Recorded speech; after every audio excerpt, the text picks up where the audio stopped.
কিতাবে কিতা চলস বাতাসই লাগে না? কিতাবে এত বাতাস হলাম এর পরে তোর গাত লাগে না নি? আমারও তো একটা জান আছে না নি? তোর আবার কিতাবে জান? তুই যদি নষ্ট হস তাইলে তোরে আবার ঠিক করে আনতাম পারবো, আর আমার জান যদি একবার যাইগি তাইলে তো আমি হারাইতাম পারতাম না। আরো বাতাস দে রে বা কিতাবে তোরে বাতাস দিতাম আর উফতে আমার বাতাস হর গরমে আমার ফাঁকা বডি সবটা গরম হয়ে গেছে। বাতাস হর। এই বিয়াদব, তোরে আমি কিনে আনছি আমারে বাতাস সরার লাগি, তোরে বাতাস সরার লাগি নাই। আমার লগে চিনছিলে তোর মামায় গরম দে, তারে কোনো কিছু হইতে পারস না। আমার লগে খালি চিনছিলে চিল্লাইতে, আমি তোর লগে চিল্লা চিল্লি করি? এই তুই আমার ক্ষমতা সম্পর্কে জানোস? উবা এখন এই সূর্য মামার লগে দেখা করলাম।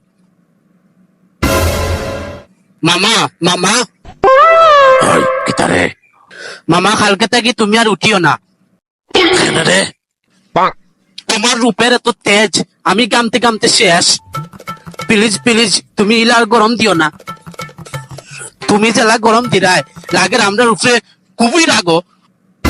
রাগই তো, সামনে আরো তাপমাত্রা বাড়াইমো আমি।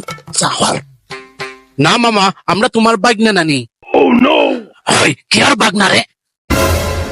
এই মামা তো দেখা যায় প্রচুর রাগো, মামারে শান্ত করা লাগবো। কি করি? পাইছি।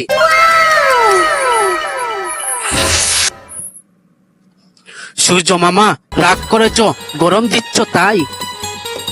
বৃষ্টি আপুর বিয়ে হয়েছে তাই তো তিনি নাই। বাতাস বাবুর জ্বর হয়েছে ঔষধ আনতে গেছে। মেঘ নাকি দাওয়াত খেতে শ্বশুর বাড়িতে গেছে। সূর্য মামা রাগ করো না, ঠান্ডা হও এবার। তোমার গরম সহ্য হয় না, কষ্ট হচ্ছে সবার। তুই কি ভাবছস? কবিতা শোনাইলে আমি খুশি হয়ে যাব না? এইসব কোনো কিছুর কারণে আমি গরম দিচ্ছি না, তোরার কারণে দিচ্ছি। মামা আমরা কিতা করছি? কি করছস জানোস না? তোমরা পরিবেশ দূষণ হরায় গাছ বাস লাগাস তাহলে। তোরা গাছ লাগানি থাকি গাছ হাতস বেশি। তোরা পড়ালেখা করিস নাই? পড়ালেখার মধ্যে আছে না গাছ লাগান পরিবেশ বাঁচান।